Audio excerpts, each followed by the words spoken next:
Imagination by Rebecca Inch Partridge, also known as R.I. Partridge, read by the author. A resounding thunk bang within Tina's middle-class suburban home jolted her awake. She lay still, eyes wide in the darkness, listening. What came next wasn't a "maybe it's just the wind" type noise. It was the definite scrunch, scrunch of footsteps on the recently steam-cleaned carpet. They stopped in front of her closed bedroom door. The doorknob rattled. Tina considered grabbing the phone or shouting fire. She'd always heard that neighbors were more likely to get involved if they thought their own property was in danger. Then again, if she faked being asleep, maybe the intruder would content himself with some jewelry or other fast-snatch items. That hope held her paralyzed. The door unlatched.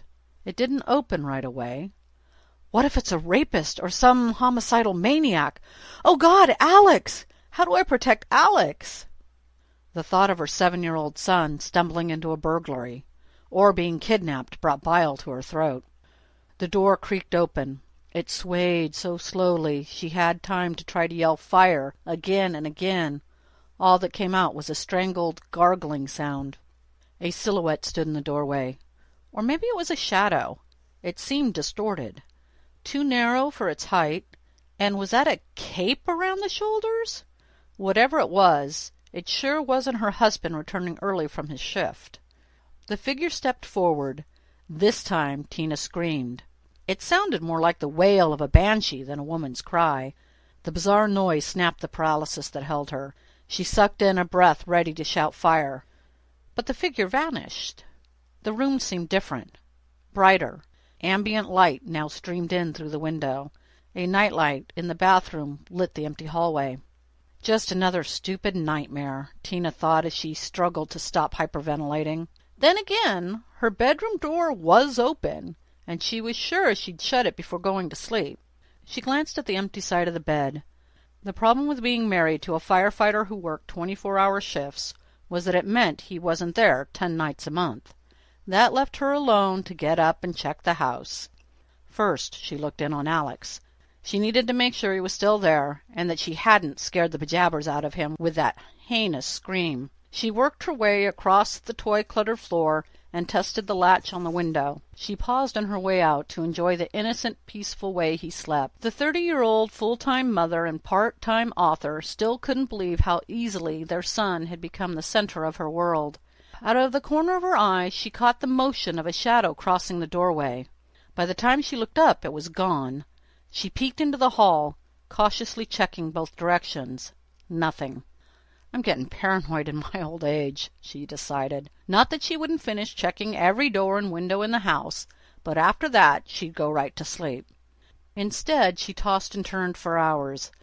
Then, just before dawn, when she'd finally fallen asleep, she heard a man's voice. Too muffled to make out what he was saying, yet near enough that she could feel his warm breath. She didn't bother going back to bed after checking the house this time. Tina's husband Richard returned home that morning, exhausted and tense. The shift had been nothing but bullshit calls. Just constant enough bullshit to keep from getting any sleep. All he wanted was to cave up in the den with the remote and a good beer. He figured after working all night it couldn't be too early for a drink. He opened the screen door and carefully set down his overnight bag, hoping not to attract attention. Before he made it to the fridge, he felt Tina's arms wrap around his waist in a reverse hug. "Hi, sweetheart," she said while nuzzling his back. "Oh, I'm glad you're home." He turned to face her, content to surrender some of his cave time to us time. Then he spotted the deep shadows under her eyes. "You stayed up all night writing again, didn't you?" "No. As a matter of fact, I went to bed pretty early. I was drained after writing Vance's death scene yesterday. Just couldn't sleep. Had a bad dream. I don't know why." Richard put his hands on his hips and teased in a mocking feminine voice. "Oh, I don't know why I had a nightmare. I only spent the day killing off my favorite character." He bent down and planted a peck of a kiss on her forehead. "Geez, maybe if you quit killing your characters you'd sleep better." Tina stepped back with a hurt and betrayed glare directed up at her 6'4" husband. "I don't kill my characters. The storyline's been with me since junior high. I just write it. You're talking like they're real. You created the story. You decide what happens. Admit it, you're bloodthirsty. Hell, you started the saga off by executing Twyla's godparents, and now you've killed her best friend. All the stock comeback lines came to mind, but as an author she searched for something deeper. Screw you, she said with a playfulness he hadn't heard from her in months. Is that a threat or a promise? He grabbed her and pinned her against the counter. She giggled and tickled him. Then it occurred to Richard to ask, I take it Alex got off to school okay? Yep. Her hand worked its way beneath his shirt and up his back. He kissed her firmly yet chastely on the lips. Tell you what, why don't you let me take a shower while you get some breakfast? Then, well, we'll see. I've got a better idea. Let's go out. Breakfast and a matinee? That is if you don't need a nap. You get any sleep last night? He calculated whether they could fit in such an outing, and still make time for at least a quickie before Alex had to be picked up. He decided they could, and nodded. I'm fine. Or is that your way of telling me you should stay home and write?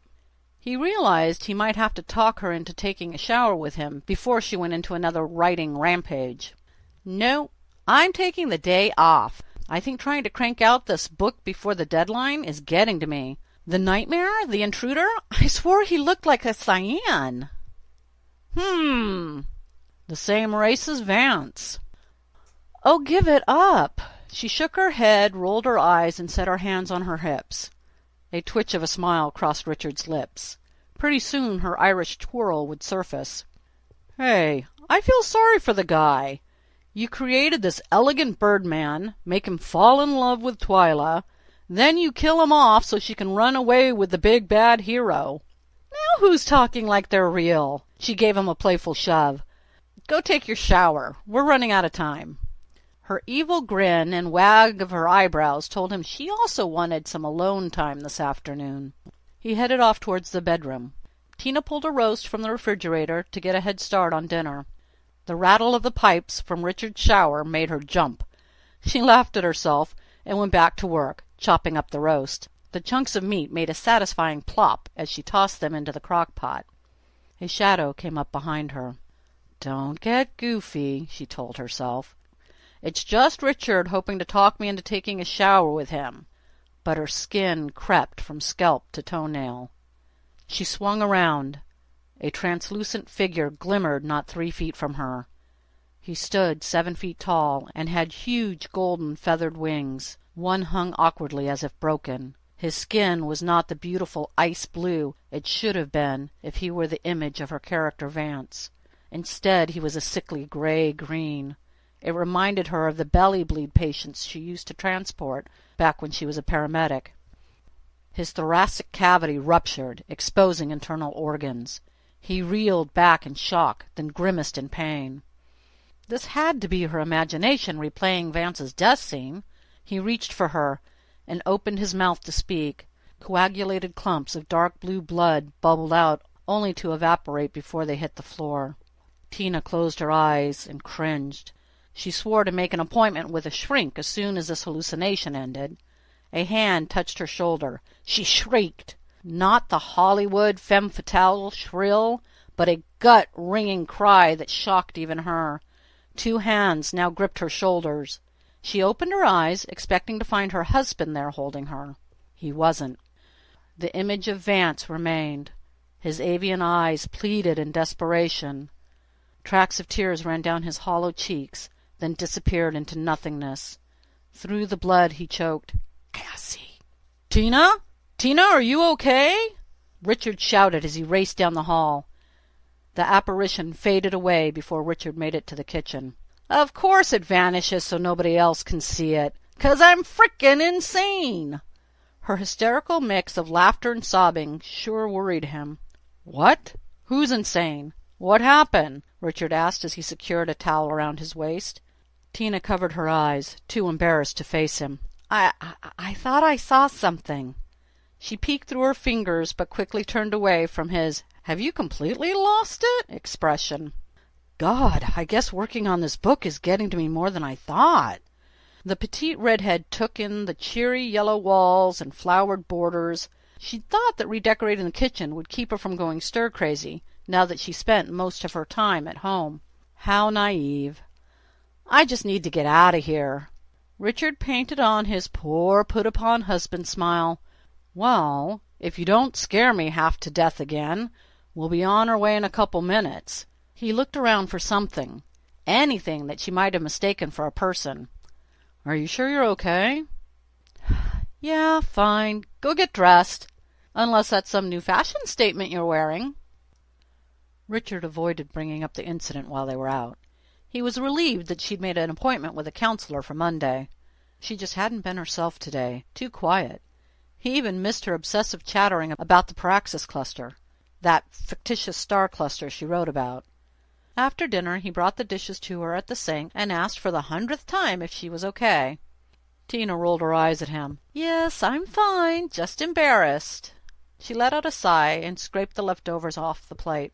Why don't you go lay down? I'll take care of the dishes, he said in his oh-so-careful not to be patronizing tone. He assumed she'd refuse, but at least he'd made the offer.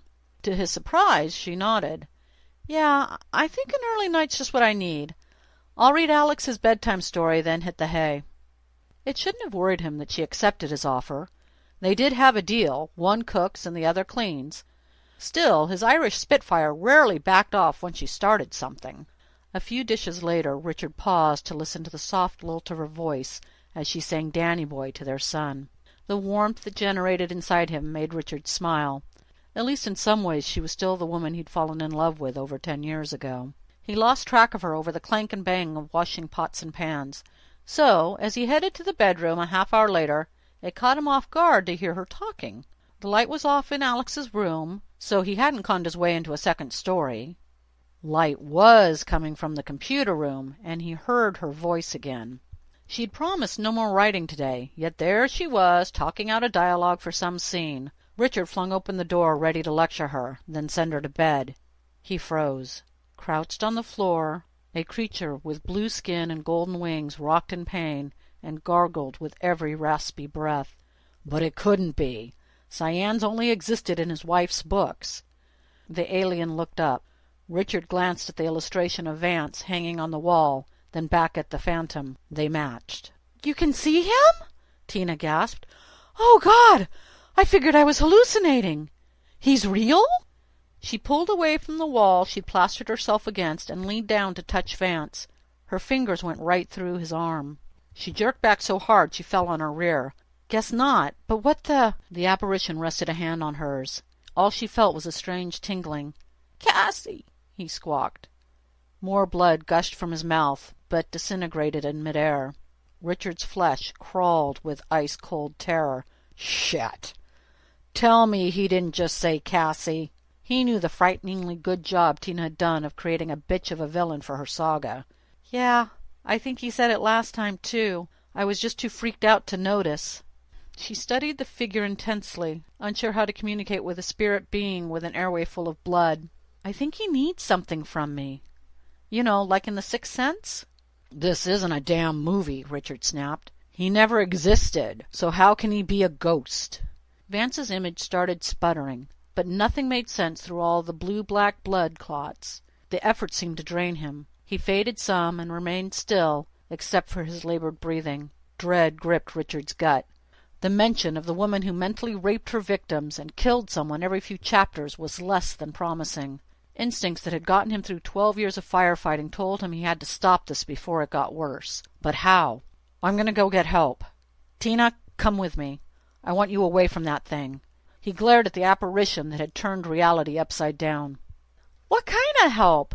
I've already made an appointment with a shrink. After a moment, Tina added, You're welcome to come with me, unless you think we've both been exposed to a hallucinogenic.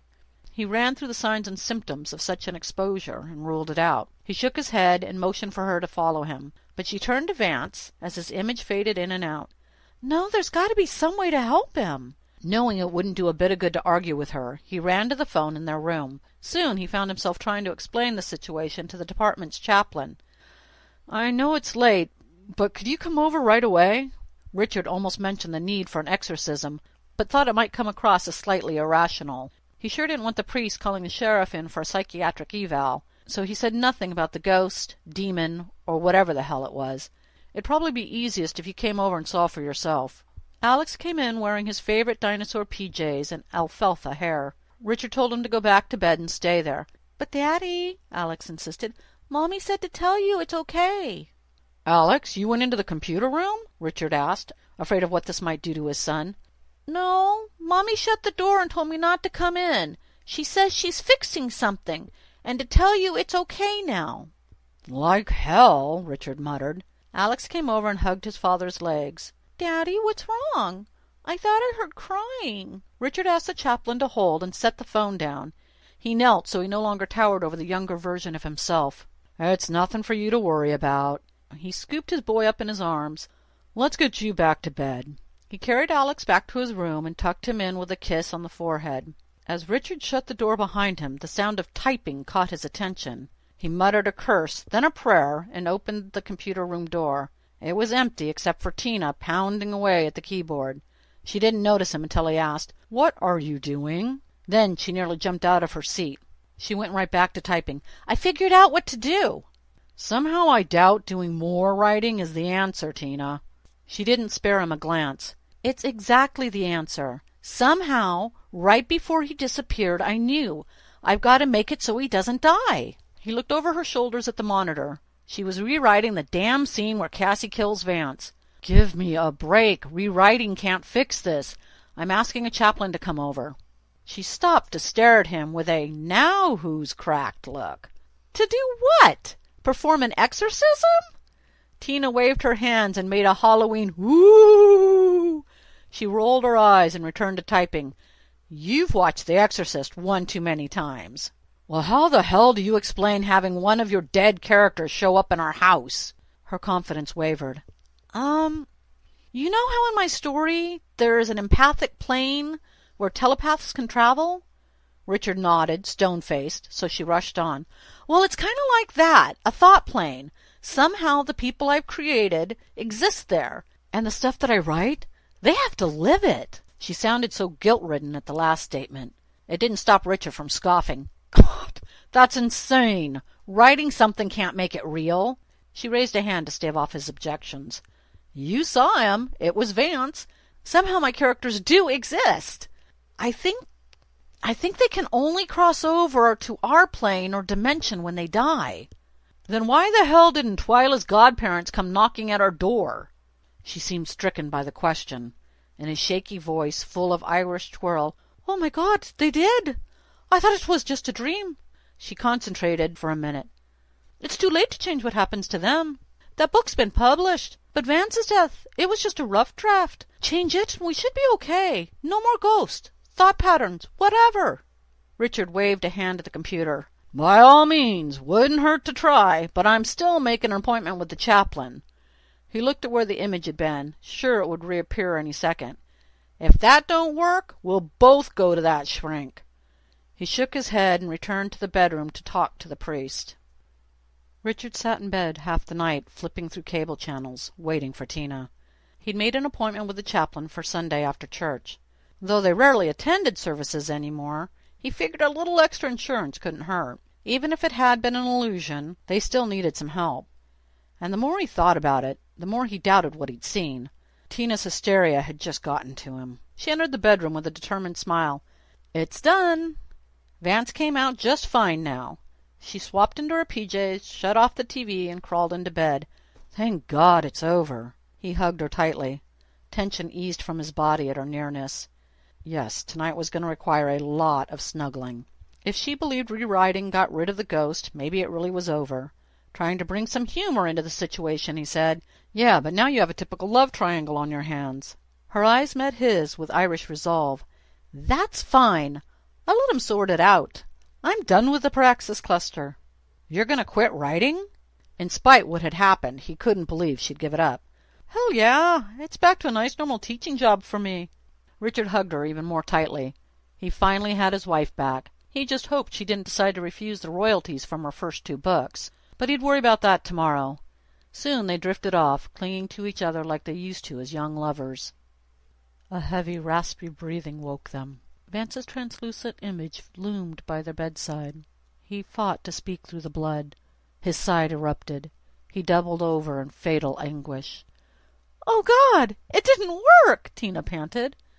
"No shit!" Richard pulled her to him protectively, belaying the harshness in his own words. Vance reached out to Tina. Richard moved to shield her. "It's okay," Tina said. "I was wrong. I didn't create the Praxis cluster. It already exists. I just picked up on Twyla's thoughts. We must have the same mental frequency or something." "If you're linked to Twyla, then why the hell is he here?" She cocked her head as if hearing the words that Vance couldn't utter. "He's here to warn me that some of them can cross over when they die." A molten glob of bloody tissue and bone appeared behind Vance. A crackling blast of electricity fired from the form, ripping his image asunder. Vance vanished in a writhing wave of body parts. Tina tried to tell Richard that the glob was what remained of Cassie after Twyla had knocked her into a magma mine, but no sound came. Cassie held them both paralyzed. The mound of flesh and searing organs floated closer. "What do you want?" Tina thought at the apparition. A wave of greedy pleasure told her everything she didn't want to know. The bitch planned on switching places, sending Tina to the great beyond and taking over her life on Earth. Tina's Irish temper wasn't about to yield. She concentrated on all of Cassie DeConnet's victims. Vance reappeared between Cassie and her intended target. Beside him, 2 tree people took form. As Flagoans, Twyla's godparents dwarfed everyone in the room, including Cassie. Their leaf-covered heads and multiple arms were a welcome sight, even if they had gaping holes through their trunks which oozed sap. Dozens of other dead aliens from the Praxis appeared. Apparently, Cassie had a lot more victims than even Tina knew about. They closed in around the former Elder DeConnet. She hurled angry energy bolts at them. Her massacred image winked out with each blast. Right before the mob tackled, Cassie shot out an electric tentacle that wrapped itself around Tina. Then everything faded to black. When the darkness gave way, Tina could see Richard shaking her body and checking for a pulse 10 feet below where her consciousness now hovered. All the others were gone. An out-of-body experience? I must be dead. Very good, a mental voice mocked her. A tall, well-endowed, auburn-haired woman materialized. She looked exactly how Tina had envisioned Twyla, but this woman's soft feminine face was distorted in a hateful sneer. It had to be Twyla's mother, Cassie. This sure isn't heaven with her here. Oh, shit! I'm in the empathic plane! Cassie glided closer. Tina tried to backpedal, but only floundered in midair. Beneath them, Richard performed CPR on Tina's body. Cassie shot out metallic tendrils from her fingertips.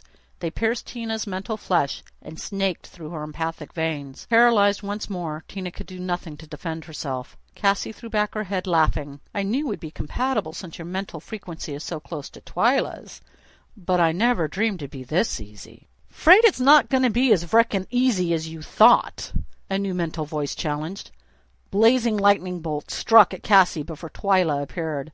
Her form was more solid than Cassie's, but seemed almost holographic in its reality. She held her energy shield at half-oval combat mode.